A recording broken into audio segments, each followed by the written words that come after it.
my name is Lee Hanife Basarte and today let's talk about multimedia, what it is and how we use it. Multimedia means using different kinds of media together. It mixes text, images, audio, video, and animation to make content more fun and creative.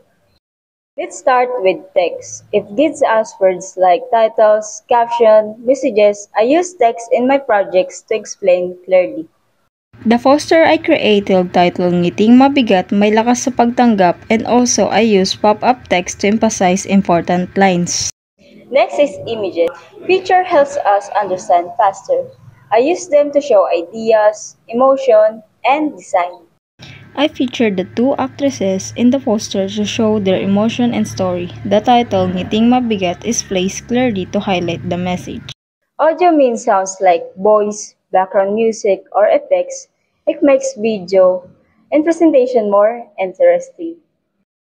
I made my own sound effects and used simple guitar chords for background music. Those helped me set the emotion in the scenes. Video combines everything: text, images, in audio. We use it to tell story, share messages, or teach lessons. My video show how stress is hidden behind smile. It tells the story of the actresses, revealing how we all need sometimes. Animation adds movement. It makes our work look fun and alive.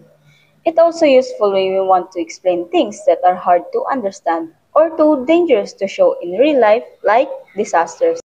I animated statistics about stress among Filipino youth. Animation helped explain the serious message in a way that's easy to understand.